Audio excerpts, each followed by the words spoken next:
Haremos dos temas muy rápidos, muy bonitos, y con esto terminamos la parte de la malla curricular que nos han asignado para este semestre en la materia de neurología. ¿Ya? Entonces les pido esta clase más de su atención. Hablaremos de tumores intracraneales. Todo paciente que viene a la consulta por neurología viene con un temor y dice: doctor o doctora, en el caso de ustedes, de algunas chicas, doctora, ¿no será que tengo un tumor cerebral? Y es la pregunta de todos. ¿Tengo un tumor cerebral? ¿Me duele la cabeza? ¿Tengo un tumor cerebral? ¿He tenido náuseas? ¿Tengo un poco de mareos? ¿No tendré un tumor cerebral? Entonces, necesitamos aprender sí o sí de los tumores cerebrales, ¿ya? Los tumores cerebrales representan la tercera causa de muerte por afecciones del sistema nervioso. Tiene una incidencia de 10 casos nuevos por cada 10.000 habitantes por año. Una mortalidad de 4 de cada 10 llegan a morir por causas relacionadas con la patología. 4 de cada 10 diagnosticados de tumor cerebral, ¿no? Entonces, según la frecuencia, los gliomas y los tumores neuroepiteliales son los más frecuentes, 49% de las veces. Y los meningiomas, que son más benignos, tienen una frecuencia del 27% de las veces. El resto de los tumores son más inespecíficos, con números más chicos. ¿Cuál es la causa? Intencionalmente les puse ese super dibujo ahí, para que ustedes vean, ¿ya? ¿Cuál es la causa de los tumores cerebrales? Lo primero, factores genéticos. Segundo, factores ocupacionales y ambientales. Por ejemplo, un técnico químico tendrá más riesgo de tener un tumor cerebral que una persona que está trabajando en una oficina, ¿no? Bien, ciertas actividades laborales de riesgo, por ejemplo, el que manipula sustancias químicas, el que manipula plásticos, caucho, personas que han tenido antecedentes de trauma o infecciones del sistema nervioso, exposición a radiación ionizante, personas que han tenido sarcomas o gliomas, tienen más riesgo. También se está analizando si el manejo de los teléfonos nos aumenta el riesgo de tener cáncer o no, ¿ya? Entonces, hasta el momento la información oficial es que no. Pero ahí es un tema de debate todavía, ¿no? Es un tema de debate. Cada año existen las personas fatalistas, siempre existen los fatalistas, ¿eh? Cuando existía solo la tecnología 3G, decían que la tecnología 4G era del diablo, que era, si se implantaba, era el fin del mundo. Pasó lo mismo con la 5G, cuando venga la 6G van a decir lo mismo. Entonces, los médicos no tenemos que dejarnos guiar por el comentario popular, sino tratar de encontrar científicamente nuestras respuestas, porque somos una luz para la sociedad, ¿ok? Ahí vamos entonces analizando nuestras respuestas a la gente, porque existe una posición muchas veces personal de lo que pensamos y otra es la posición de lo que la ciencia nos muestra, ¿no? Sí. Bueno, ahí vamos. Causas genéticas. Las células anormales se vuelven potencialmente neoplásicas cuando su ADN es dañado, ¿ya? Las células normales se vuelven potencialmente neoplásicas cuando su ADN es dañado. Tenemos una célula normal, dentro del núcleo están los cromosomas. Si estos cromosomas los desdoblamos, los estiramos, tenemos ahí las estructuras del ADN. Si lo estiramos más, vamos a poder ver las cadenas de la guanina, la citosina, la adenina, la timina, que habíamos aprendido creo en primer semestre, ¿no? Bueno, si estas moléculas tan pequeñas, si estos pares de bases nucleótidas se modifican, pueden generar entonces un daño genético y generar cánceres. Entonces el daño es microscópico, el daño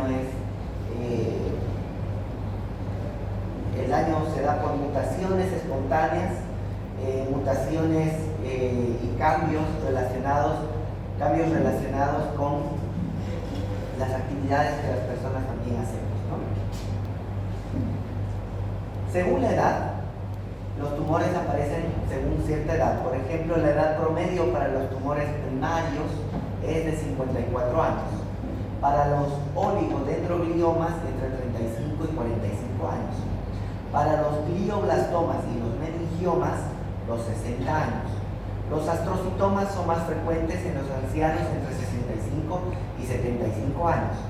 Los meduloblastomas son más frecuentes en la infancia. Así que por frecuencia tenemos estas edades que según la edad son más frecuentes ciertos tipos de tumores.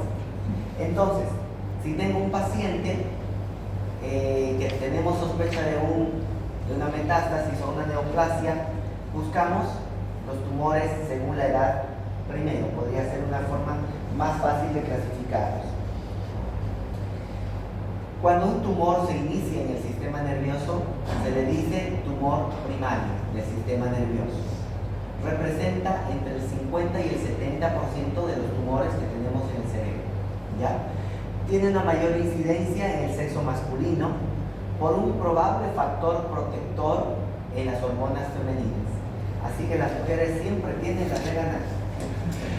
Bien, aquí estamos viendo entonces que los hombres tienen más probabilidad de tener gliomas. El 60%, 1.5 hombres versus una mujer, gliomas a favor de los hombres.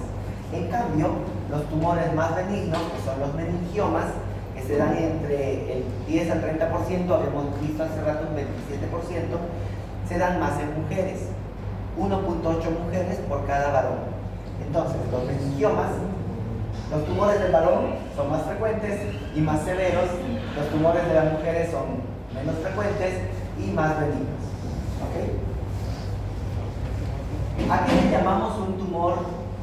¿A qué llamamos un tumor secundario? Un tumor secundario es cuando un tumor que tenemos en el sistema nervioso no apareció primariamente en el sistema nervioso, sino que es el resultado de un viaje a distancia que han hecho las células cancerígenas. Vamos a dar un ejemplo. Un cáncer primario puede estar localizado en el colon y por vía sanguínea, células del tumor primario o también por vía linfática, células del tumor primario pueden viajar a distancia por las vías sanguíneas y linfáticas normales. Entonces, un cáncer de colon podrá hacer metástasis al hígado o al pulmón. Un cáncer de mama podrá hacer metástasis al cerebro. Un cáncer de pulmón podrá hacer metástasis al cerebro, ¿ya? Entonces, los cánceres de mama y cáncer de pulmón son los que hacen metástasis más fácil a cerebro. Su incidencia de los tumores secundarios aumentó. ¿Por qué aumentó? Porque las personas tenemos más sobrevida. Antes la esperanza de vida en Bolivia era creo 50 años. La gente llegaba a los 50 años y moría. Ahora la esperanza de vida en Bolivia es 65 años. En Brasil creo que están por los 75 años, ¿no? Sí. Eso por ahí, la esperanza de vida. 75 años en Brasil, 65 en Bolivia, ya sabes. Si te quedas en Bolivia tenés como 10 años menos. ¿Ya? Bueno. En Estados Unidos la esperanza de vida creo que ya está por los 85. Tengo un amigo que vive en Nueva Zelanda, su esperanza de vida es 85 años. Imagínate. Entonces, la esperanza de vida está aumentando. Y esto aumenta en relación a mejores medicamentos para controlar la presión alta, mejores medicamentos para controlar las enfermedades crónicas, mejores tratamientos, incluso para el cáncer. Y esto da como resultado que las personas sobrevivan más, dando chance de que los tumores que han sido primarios en alguna otra localización hagan metástasis secundaria.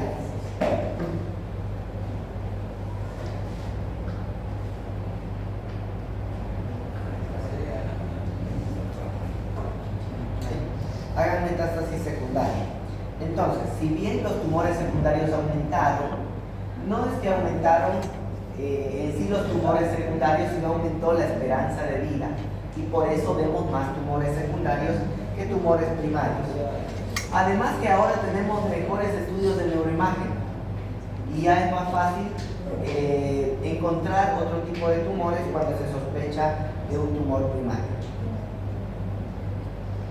¿Cuáles son las localizaciones más frecuentes de los tumores secundarios? Las localizaciones más frecuentes son los tumores hemisféricos, es decir, en un hemisferio cerebral.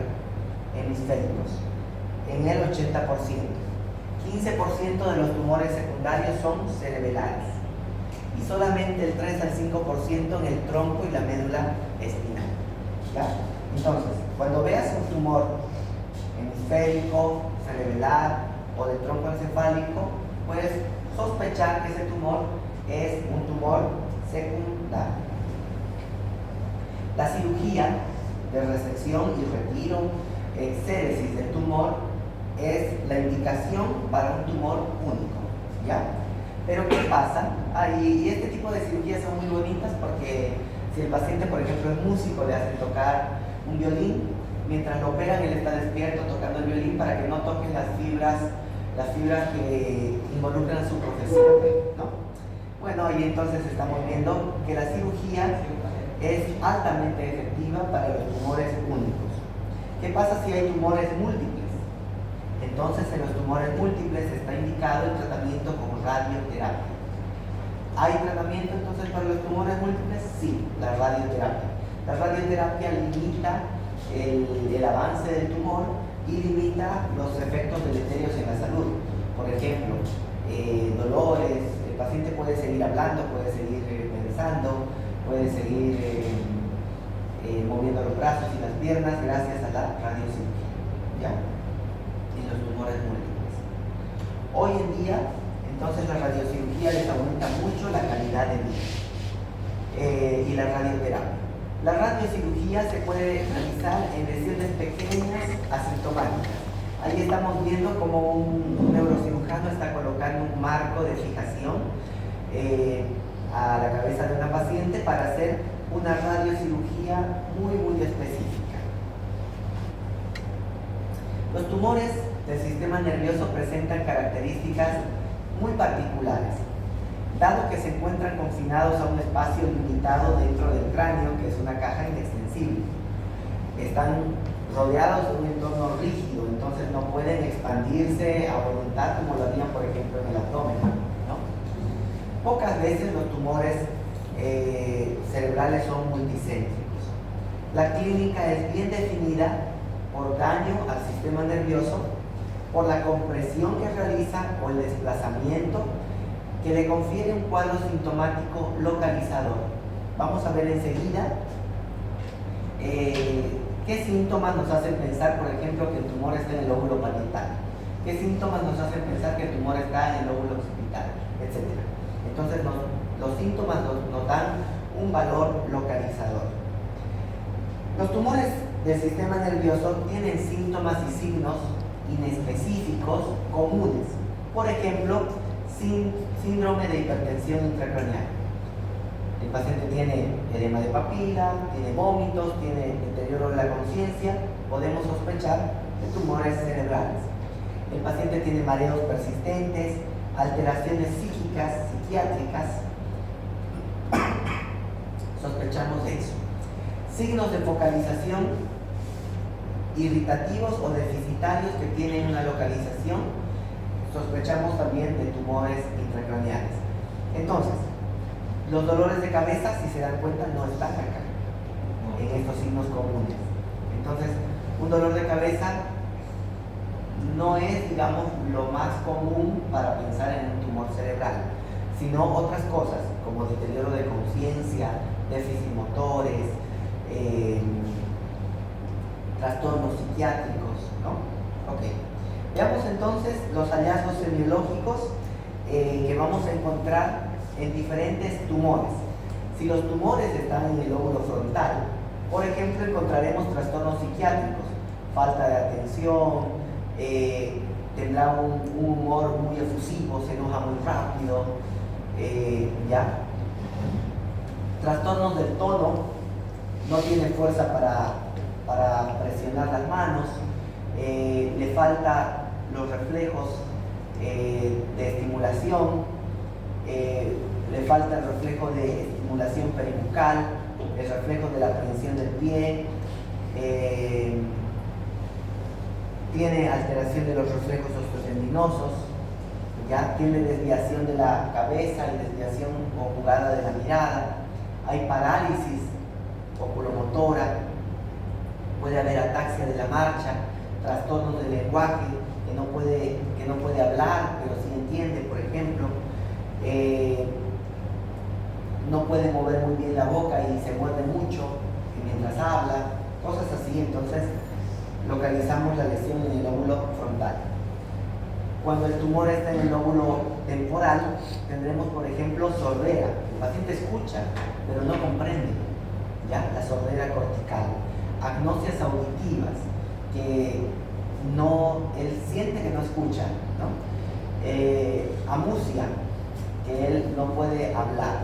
¿Qué más? Podemos tener afasia de Wernicke, que él puede hablar, pero no puede entender, ¿ok? Podemos tener alucinaciones olfatorias, auditivas, gustativas, visuales, crisis epilépticas en el lóbulo temporal. En el lóbulo parietal, dado que es un lóbulo más sensitivo, el paciente va a tener parestesias, agnosia táctil, significa que no siente su brazo, no siente la pierna, no siente el rostro, ¿ya? Le tocan y él dice no siento nada, ¿no? Trastornos de cómo el paciente se ve, ¿ya? Por ejemplo, puede ver que un brazo es más grande, un brazo es más corto, tiene autoprosopagnosia, dice, ¿y de quién es este brazo? Este brazo no es mío. Autoprosopagnosia, agnosia digital, que no siente sus dedos o no sabe cuáles son sus dedos, a pesar de que están ahí con él. Entonces, y pierde la capacidad de decir, esta es la derecha, esta es la izquierda, ¿no? Entonces, estos son signos que localizan la lesión en el lóbulo parietal. Lesiones en el lóbulo occipital nos van a mostrar, por ejemplo, pérdidas visuales, como las hemianopsias homónimas, dobles, nos van a mostrar signos de ceguera cortical, que el paciente ve, pero no mira, es decir, ve las cosas y estás viendo, sí, lo veo, ¿y sabes qué es? No, no sé qué es, ¿no? Entonces, esa es la ceguera cortical, ¿ya? Puede tener agnosia a los objetos, no saber qué objetos está viendo, no saber qué colores son, no poder reconocer los símbolos o la fisonomía de algún objeto, ¿ya? Bueno, cuando las lesiones están en el cuerpo calloso, puede haber trastornos psiquiátricos, modificación del carácter, por ejemplo. Puede haber apraxia ideomotora, es decir, el paciente tiene que hacer algo, pero no tiene la idea de cómo hacerlo, ¿ok? Actos sencillos, que son pensados intencionalmente, el paciente no puede hacerlos. Por ejemplo, una persona dice, necesito escribir, pero ¿cómo se hace? Ok, entonces, esta es la apraxia ideomotora, que no tiene idea de cómo empezar algo que antes sabía hacer, ¿ya? El paciente también puede tener trastornos con tendencia de caídas y cosas así, porque el cuerpo calloso lleva la información del hemisferio derecho al izquierdo y del izquierdo al derecho. Entonces, como que no hay esa coordinación y eso hace que el paciente tenga tendencia a caídas, ¿ya? Bien. Cuando las lesiones son en el cerebelo, puede darnos marcha tambaleante, dismetrías, adiadocosinesia, temblores, hipotonías y pérdida de los reflejos pendulares, ya que son el reflejo rotuliano, por ejemplo, el reflejo bicipital. Bien, vamos a describir algunos de los tumores más frecuentes. Existen varios. He hecho un resumen de los más frecuentes nada más. Los tumores biliares son los tumores más frecuentes, habíamos visto que son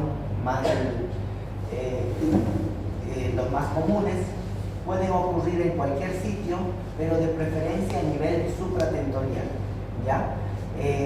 Kernohan en 1949, Daumas en 1988, describieron estos tumores, ¿ok?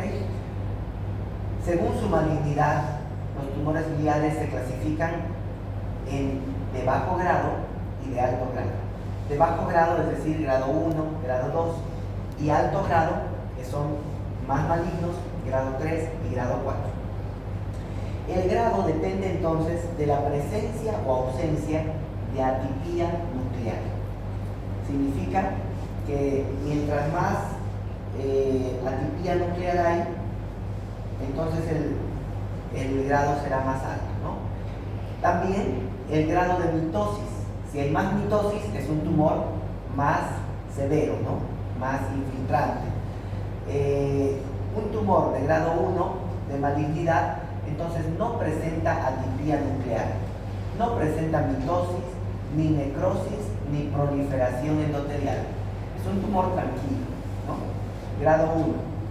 Más atipía nuclear, es más atípico, entonces más cancerígeno, más severo. Un tumor de grado 2, entonces presenta solo uno de estos 4 factores: atipía nuclear, o mitosis exagerada, o zonas de necrosis, o zonas de proliferación endotelial. Un tumor glial de grado 3 presenta ya 2 de estos 4 factores, y un tumor de grado 4 presenta 3 o 4 factores de los que hemos mencionado. Entonces, un tumor de bajo grado es menos maligno, un tumor de alto grado es más maligno. Entonces vamos a ver otra clasificación de los tumores gliales, esta vez según su configuración espacial. ¿Cómo se ve? Porque la anterior clasificación era más que todo casi histológica, ¿no? Casi histológica. Y esta clasificación según su configuración espacial es cómo lo vemos al tumor. Si un tumor glial puede ser tipo 1, tipo 2 o tipo 3. Entonces, tipo 1, el tumor es el más tranquilo. Es un tumor sólido y en su periferia no tiene células infiltrantes. Un tumor tipo 2 tiene un centro sólido, pero vemos células infiltrantes. Estas de acá representan nuestras células infiltrantes. Un tumor tipo 3, básicamente no vemos el centro del tumor, no se diferencia cuál es el tumor, solamente vemos las células neoplásicas infiltrantes diseminadas. Entonces, adivinen cuál es el tumor más agresivo. Tercero. El tercero, el tipo 3. Entonces tenemos que según los tipos, el tipo 1 es más benigno, el tipo 3 es más infiltrante, más agresivo. Y según los grados, el bajo grado es menos agresivo, el alto grado son tumores más agresivos. Vamos a ver entonces ahora en la vida real, porque vimos solo en esquemas, en la vida real cómo sería un glioblastoma de bajo grado. Lo vamos a presentar con un caso clínico, ¿ok? Varón de 34 años, que debuta con alteraciones motoras en las extremidades izquierdas. ¿Dónde estaría entonces el tumor? En el lado derecho, siempre contralateral. Muy bien. Tiene déficit motor. ¿En qué lóbulo está la lesión? Occipital. El occipital B.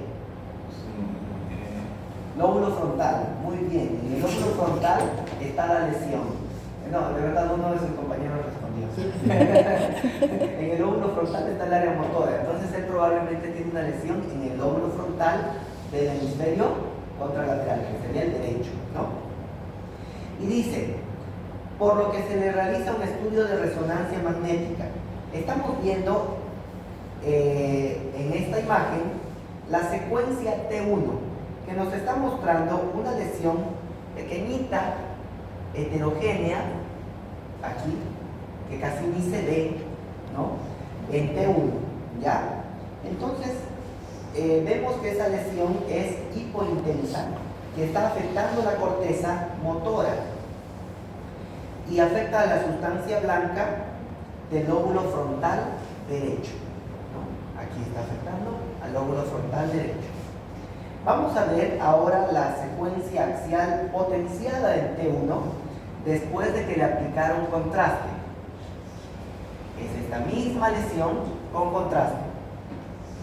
Como que la lesión se ve un poquito más, ¿verdad? Entonces el contraste paramagnético intravenoso nos ayuda a realzar la lesión.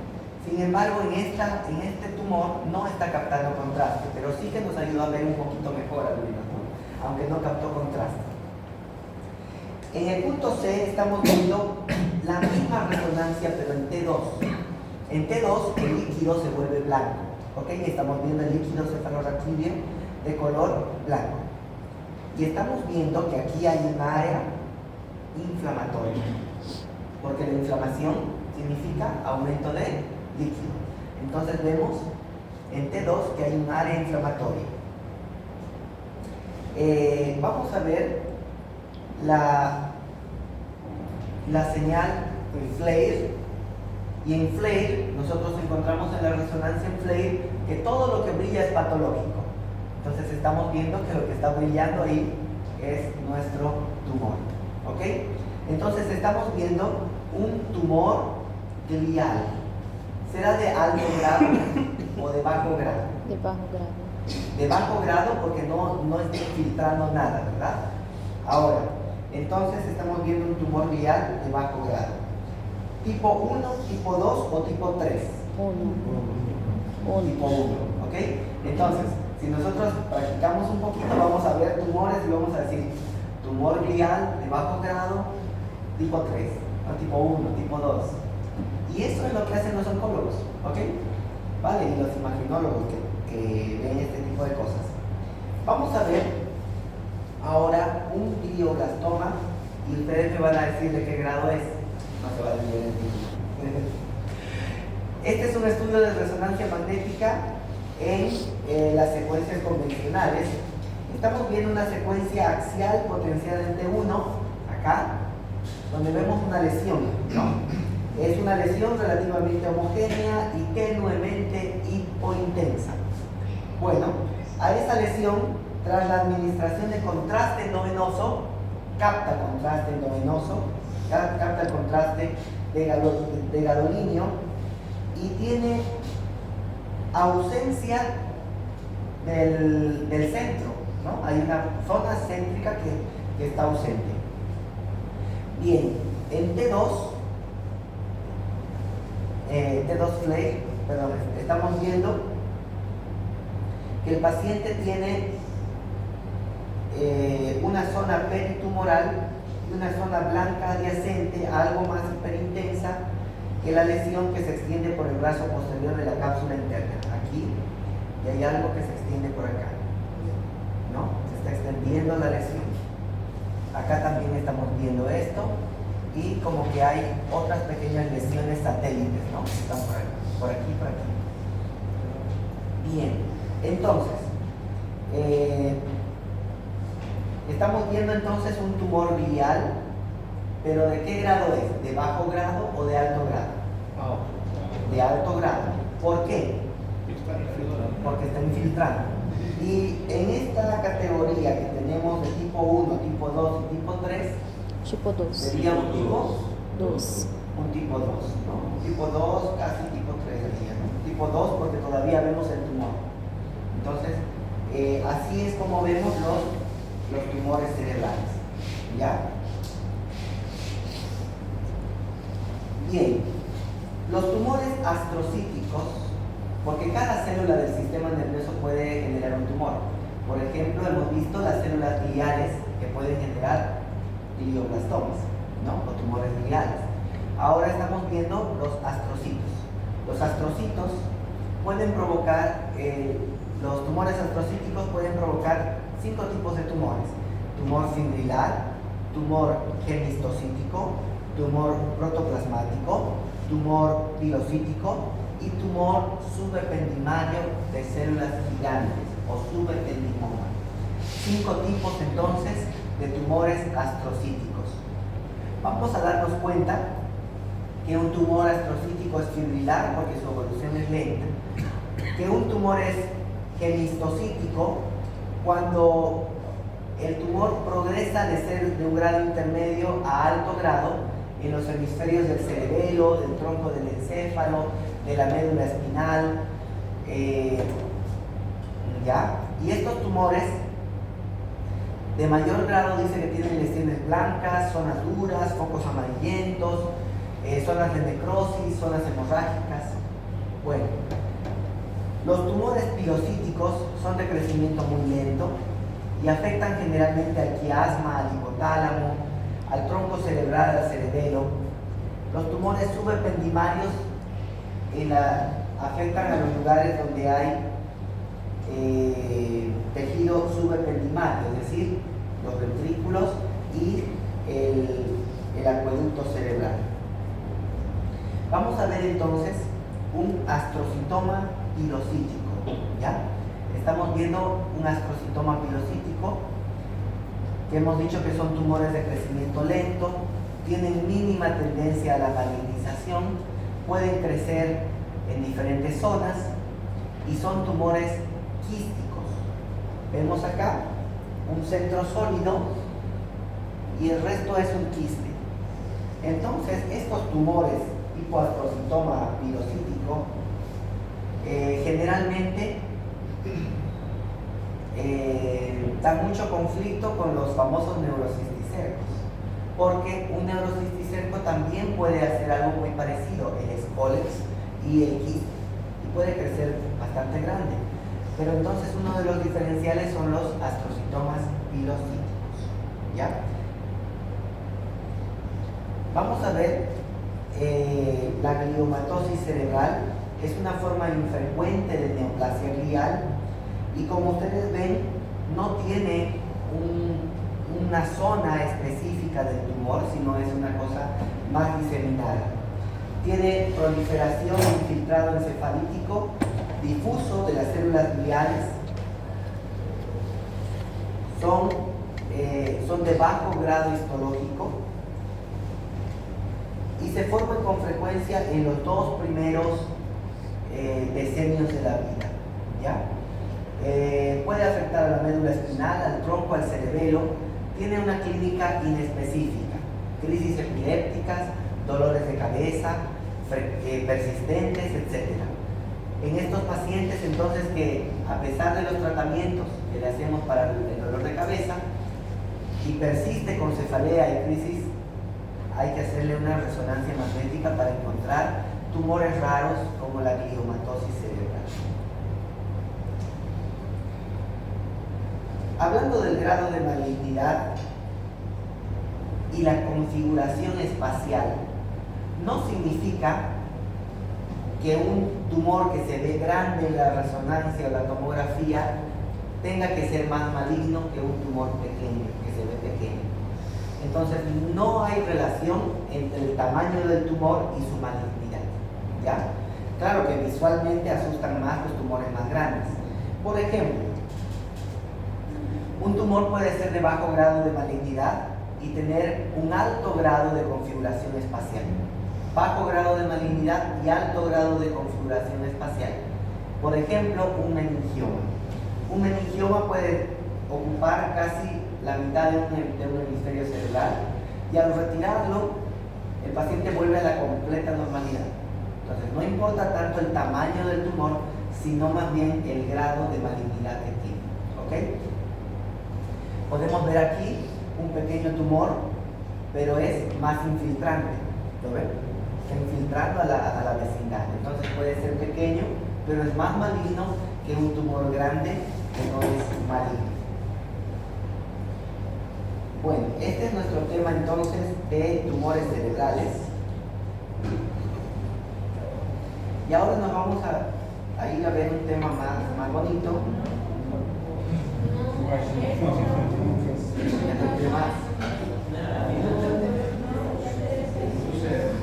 Estoy seguro que este tema lo van a disfrutar mucho, diagnóstico neurológico? Sí, doctor. Vamos. Habíamos aprendido que para hacer un diagnóstico neurológico, lo primero que necesitamos es hacer un buen examen clínico. Cuando realizamos un buen examen clínico, estaremos en condición de dar un diagnóstico sindrómico. Después de realizar el examen físico, estaremos en condición de decir dónde está la lesión topográfica.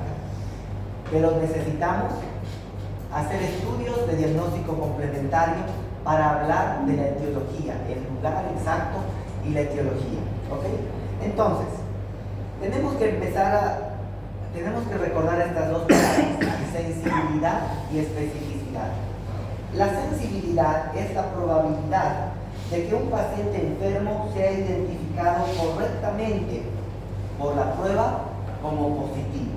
¿Ok? Una prueba es sensible cuando la persona está enferma y la prueba dice positivo. Es una prueba sensible. Las pruebas no son 100% sensibles. Bueno, vamos a aprender otra palabra llamada especificidad. La especificidad es la probabilidad de que un individuo sano, sin enfermedad, sea identificado correctamente por la prueba como negativo. ¿Ya?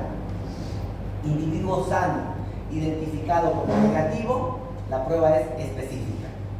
Individuo enfermo, identificado como positivo, la prueba es sensible. Entonces, al no ser las pruebas 100% específicas, un resultado puede identificar un falso positivo, ¿ya? Que no indica una etiología única. Por ejemplo, vamos a ver un ejemplo interesante.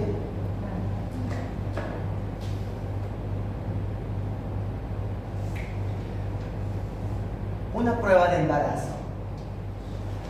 Me salió aquí, ¿no? El ejemplo, ok. Una prueba de embarazo puede ser una prueba sensible, es decir, que sale positiva en el 100% de las veces, que sale positiva en las mujeres que tienen embarazo, ¿ya? Y la mujer se ilusiona mucho y dice, uy, voy a tener un bebé. ¿La prueba es sensible? Sí, tiene sensibilidad para el embarazo. Las mujeres embarazadas salen positivas.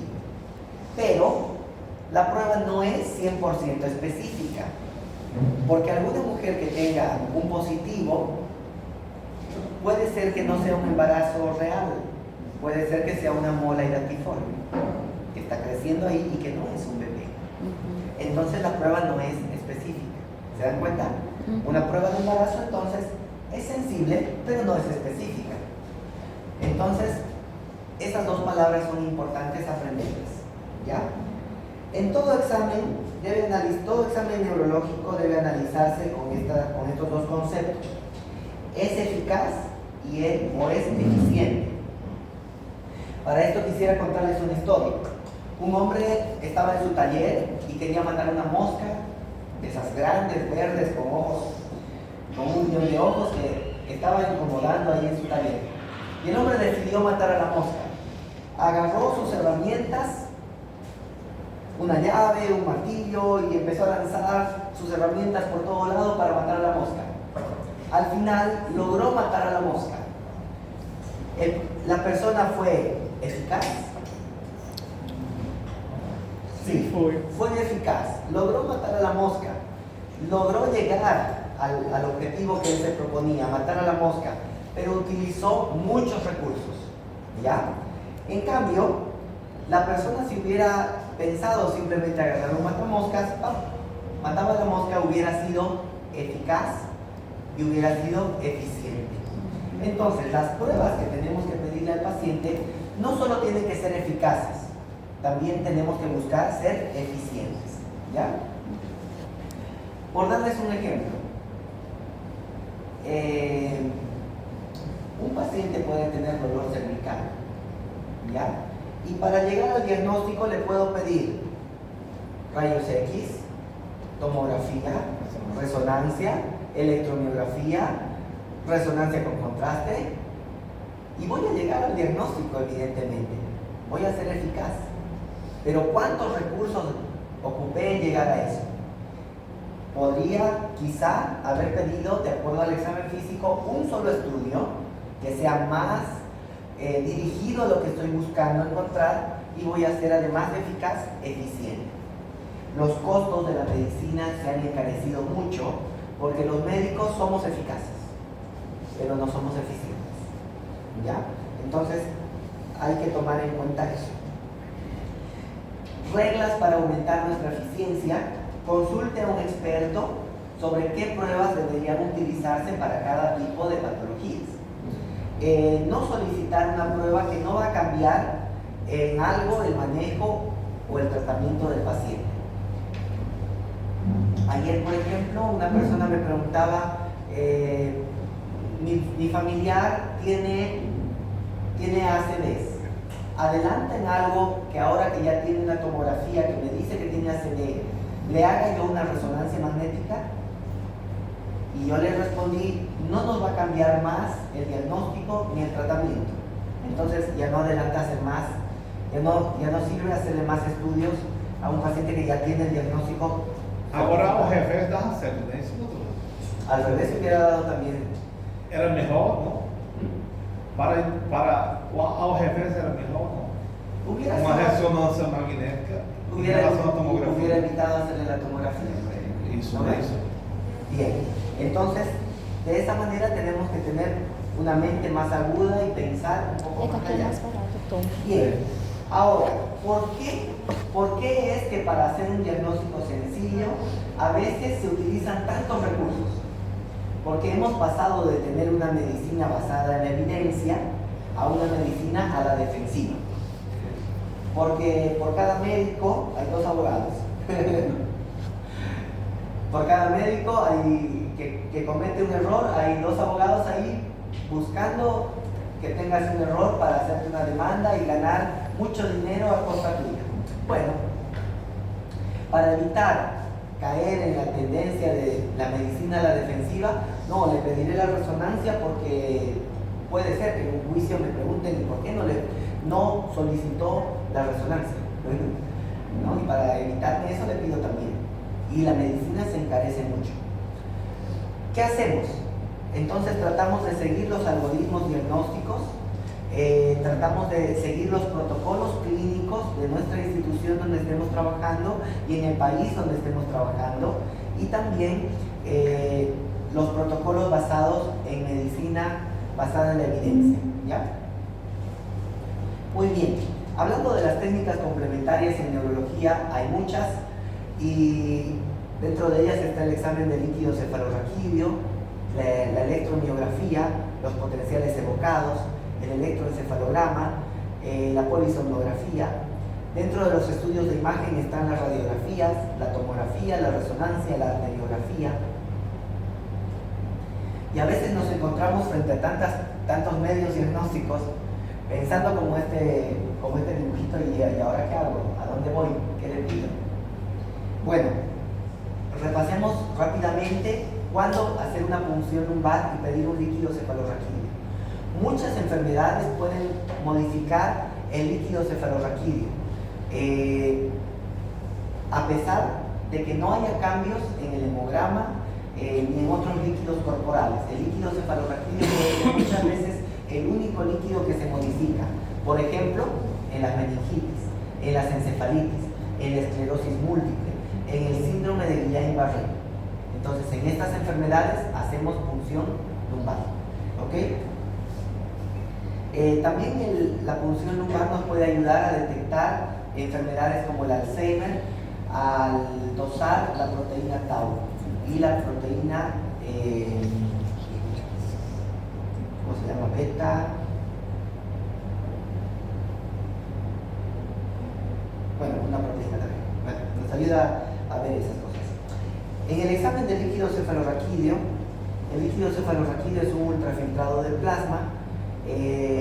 La barrera entre la sangre y el líquido cefalorraquídeo puede ser atravesada por algunas células que tienen peso molecular específico y carga molecular específica, y por eso nuestro líquido va a tener ciertas diferencias con el plasma.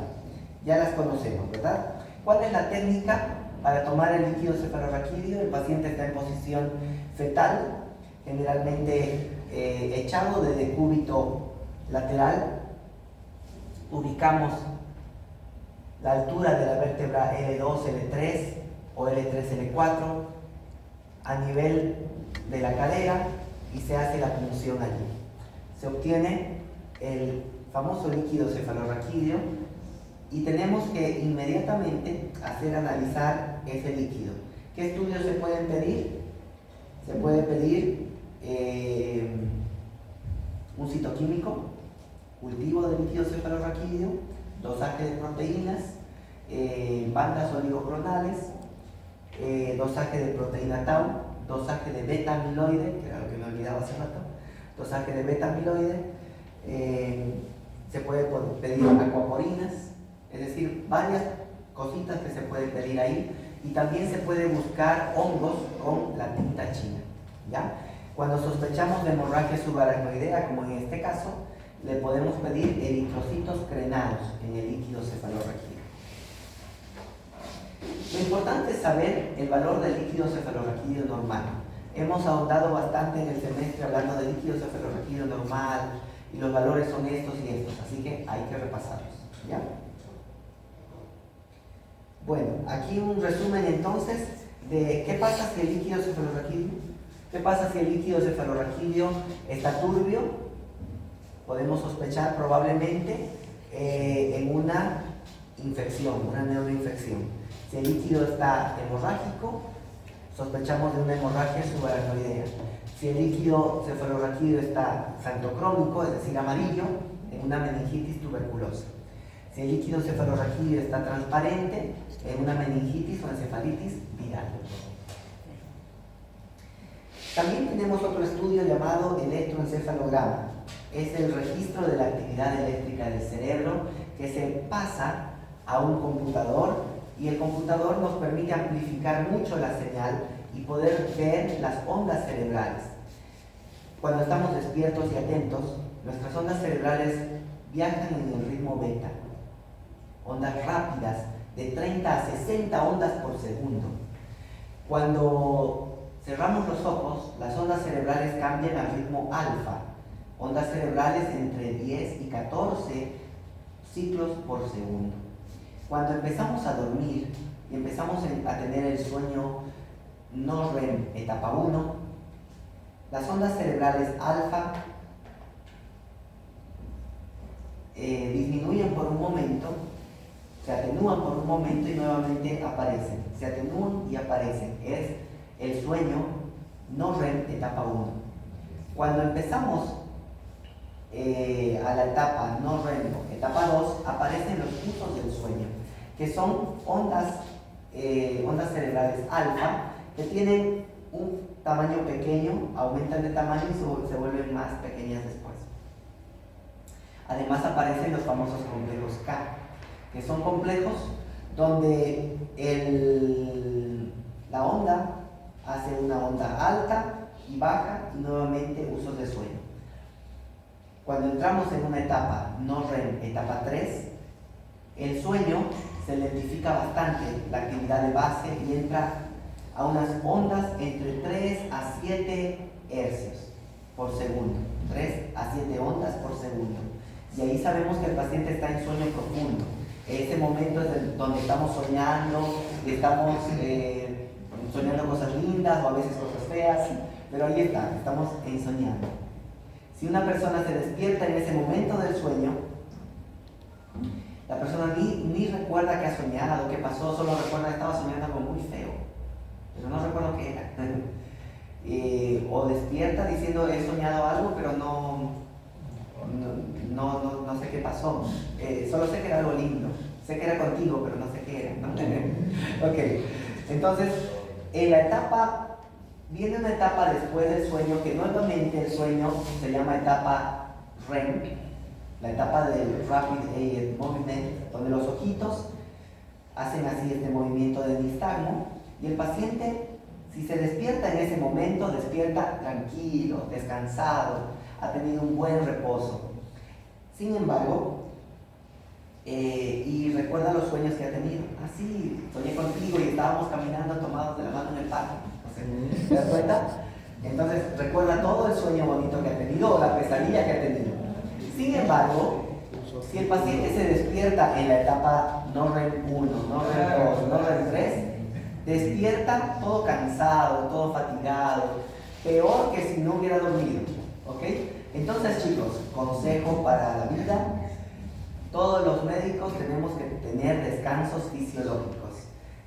Periodos entre múltiplos de 20 minutos o 40 minutos, 60 minutos, 120 minutos, así, múltiplos de 20. De ahí es que las personas tienen que descansar entre 6 horas y 8 horas, porque van a cumplir las etapas del sueño. Si una persona descansa, por ejemplo, decimos, voy a dormir solamente 15 minutos y voy a despertar, dormimos 15 minutos y despertamos peor, embotados, con la cabeza mareada, con dolor de cabeza, sin poder pensar, despertamos peor que si no hubiéramos dormido. Entonces ahí está el pequeño consejo utilizando nuestra fisiología cerebral. ¿Ya?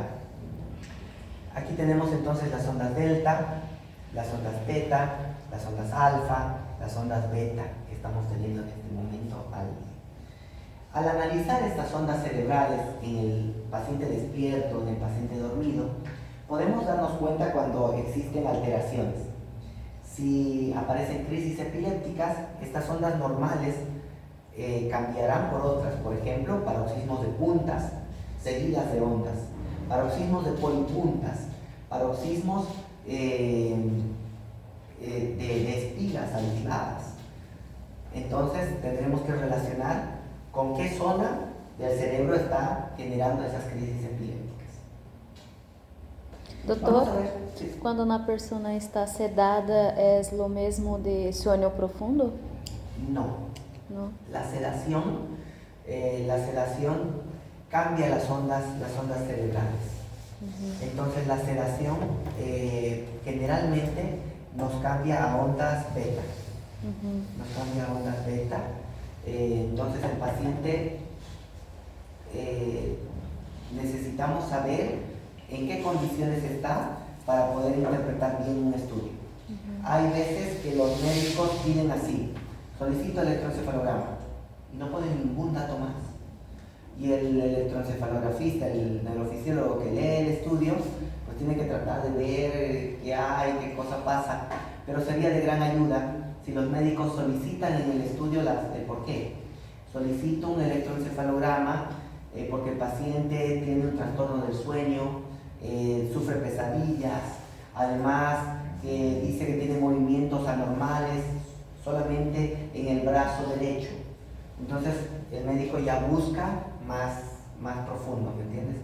Entonces no se trata de hacerle adivinanzas al médico que va a leer el estudio, se trata de ayudar al paciente. Entonces en eso tenemos que quedar bastante bien comunicados entre médicos. La tomografía, lo mismo pasa en los estudios de imagen.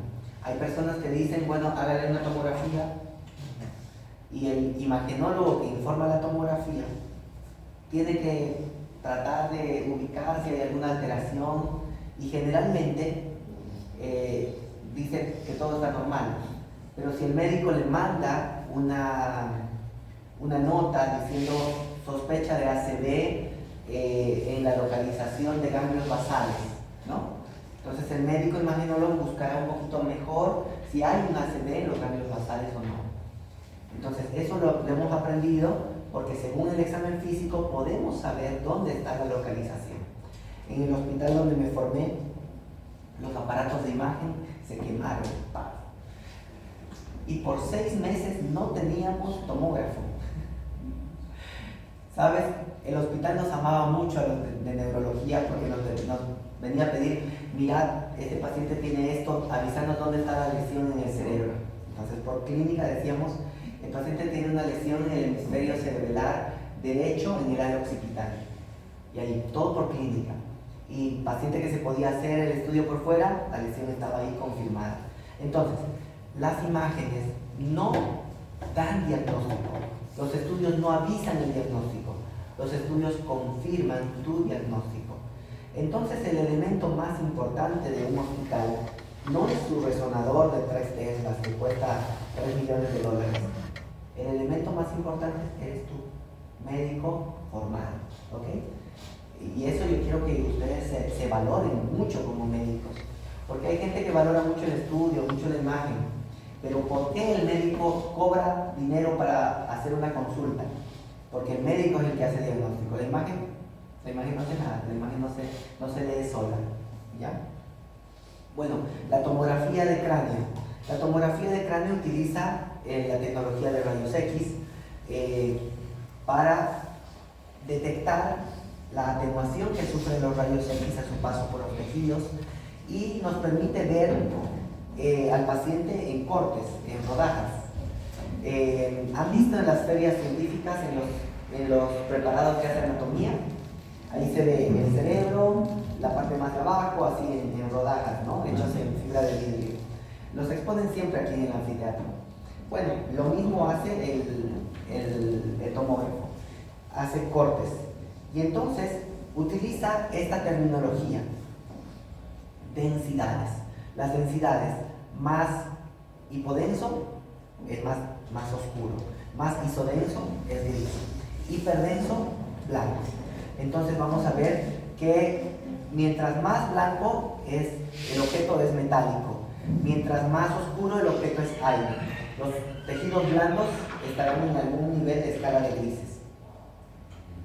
¿Cómo interpretamos una tomografía de cráneo? Habíamos aprendido el método a veces. A, de asimetrías, B, de brain, B, de blood, de sangre, C, de cerebroespinal fluid, D, de lo demás. ¿Ok? Entonces, vamos a ver que la tomografía de cráneo puede tener 3 ventanas. La ventana del cerebro o ventana de parénquima, donde vamos a ver al cerebro, la ventana ósea, donde vemos el hueso, pero ya no vemos el cerebro, y la ventana subdural, que no se ve mucho del cerebro, pero tampoco se realza el hueso. Se trata de ver sobre todo el espacio subdural, para ver la presencia de hematomas, para ver la presencia de meningitis. ¿Ya? Entonces, 3 ventanas posibles: ventana del cerebro, ventana ósea y ventana subdural. Esta era la pregunta del examen de uno de los semestres anteriores. ¿Qué vemos ahí? ¿Qué lesión es?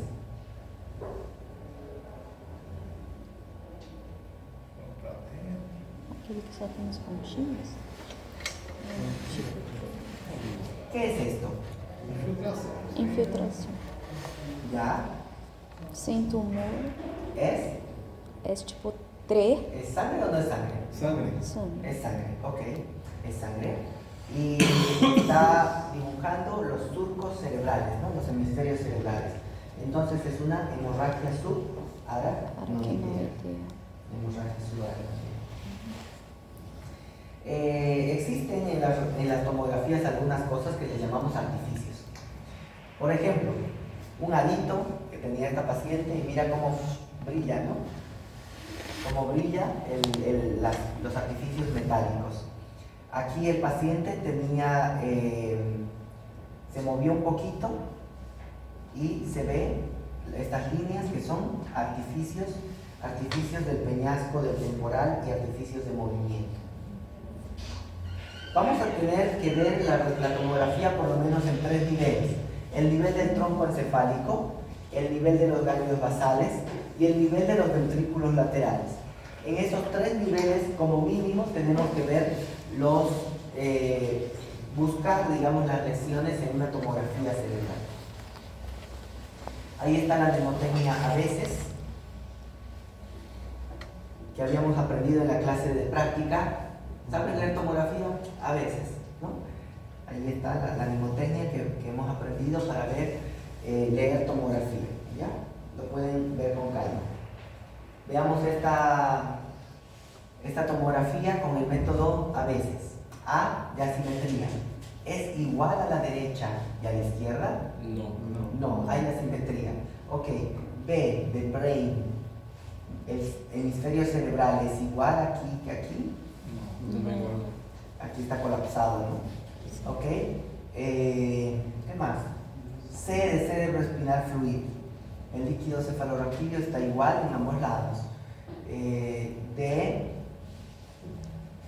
A, B, C, ya. S de scalp o scalp. No hay scalp, las partes blancas están bien. Y scalp pareciera que el hueso está entrando hacia adentro, ¿no? En la ventana, que estamos haciendo la ventana subdural, ahí se ve como hay una masa que parece ser de consistencia calcificada. Bueno, esa es una masa de un meningioma, ¿ya? Un tumor llamado meningioma. Se ve grande, se ve muy feo, sin embargo, al sacarlo es un tumor benigno, ¿no? Bien, entonces así vemos las imágenes. En otro tipo de imágenes, por ejemplo, estamos viendo esto. ¿Qué es? ¿Es isquemia o sangrado? Sangrado. ¿Está localizado o está dibujando los surcos cerebrales? Dibujando. Los surcos cerebrales. Entonces esto será una hemorragia subaracnoidea. Hemorragia subaracnoidea. Aquí estamos viendo una lesión hipodensa. Una lesión hipodensa a este lado, pero también pareciera una lesión hiperdensa acá, ¿no? Una lesión hiperdensa. Acá tendrá entonces un ACV isquémico y acá tendrá un ACV hemorrágico. Aquí vemos también otro tipo de lesión. Si se dan cuenta, es una lesión en forma de luna, hiperdensa, y está desviando la línea media, comprimiendo el ventrículo. ¿Qué tipo de hematoma es?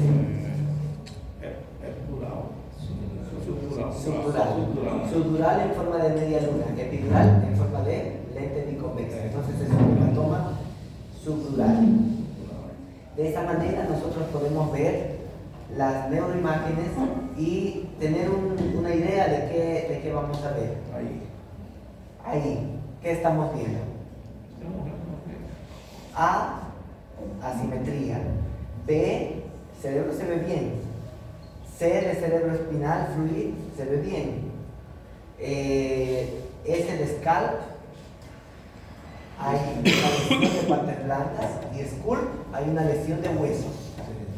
Entonces, ¿qué será esto? Un hueso siendo destruido. ¿Qué es? Es un tumor. Se llama osteosarcoma. Es un tumor de hueso. Entonces ahí estamos viendo cosas que la tomografía nos puede diagnosticar, ¿ya? La tomografía también se puede mejorar mucho usando contraste. El contraste nos va a mostrar los vasos sanguíneos. Por ejemplo, aquí está pasando un vaso sanguíneo, por acá está pasando un vaso sanguíneo, aquí nos está reforzando la cerebral media, nos está mostrando un vaso sanguíneo, aquí nos está mostrando cómo los vasos sanguíneos se distribuyen por el cerebro.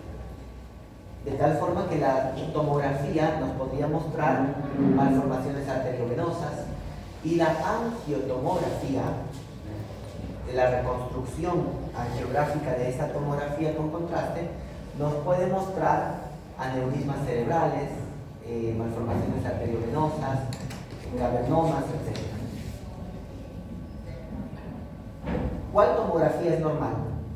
¿Esta o esta? De 70. ¿Cuál es normal? Anormal. Me parece Normal. ¿Cuál es normal? Me Você parece vê o que é que no sí. 70? Yo también 70 creo. está normal. Aí vem Ajá. sussurro. Nossa. Y este es un error muy frecuente que cometemos, de ver una imagen sin preguntar qué edad tiene el paciente. Un paciente de 70 años vamos a encontrar que su cerebro está bastante atrófico y esa es su normalidad. Pero un paciente de 17 años o un niño no tiene esas atrofias. Entonces, este es un cerebro normal de una persona de 17. Y ese es un cerebro normal de una persona de 70. Es decir, el cuerpo envejece, pero el cerebro también. ¿Ya? Ahora,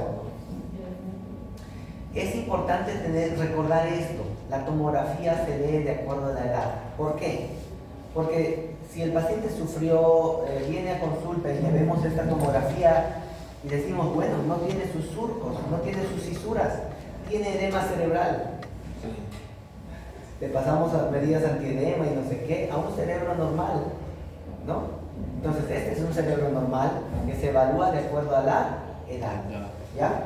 Y para saber si tiene edema cerebral o no, tenemos que ver cuántos niveles. 3 niveles. Lo vamos a volver a poner a la diapositiva. 3 niveles que tenemos que ver en el paciente. Nivel del tronco, nivel de ganglios basales, nivel de los ventrículos. En un edema cerebral, las cisuras del tronco, las cisternas del tronco van a desaparecer. Los ganglios basales se van a borrar y los ventrículos laterales van a estar colapsados. Entonces son los signos de edema cerebral en el paciente joven, ¿ya? En el paciente adulto, los surcos se van a borrar y vamos a saber que están borrados por la pérdida de surcos, ¿no? Bueno, algunas cosas fisiológicas que vamos a encontrar en la tomografía por las que no tenemos que asustarnos. Algunas calcificaciones, por ejemplo, de la hoz del cerebro, como en este caso extremo, ¿no? ¿Qué son estas? Los plexos coroideos y la glándula pineal, que son fisiológicas. También vamos a encontrar algo de atrofias de acuerdo a la edad, que son normales. Podemos encontrar también unas megacisternas magnas, que son una variante normal de cerebros sanos, ¿ya? En algunas personas encontramos un poquito de calcificaciones en los ganglios basales. Ahora, estas atrofias tan severas no son normales, ¿eh? Estas atrofias tan severas las encontramos en personas, por ejemplo, con enfermedad de Alzheimer, ¿ya? Ok, vamos a ver ahora la resonancia magnética. La resonancia magnética es un estudio que utiliza la tecnología de imanes, de los magnetos, para hacer diferentes ventanas. T2, FLAIR, difusión, mapa AC y FLAIR. ¿Okay? Entonces, la resonancia magnética nos permite ver diferentes secuencias de imágenes y esas secuencias de imágenes nos permitirán diferenciar los tumores de otro tipo de lesiones ocupantes de espacio, nos permitirán identificar qué tan agudo es un accidente cerebrovascular, cuántas horas tiene.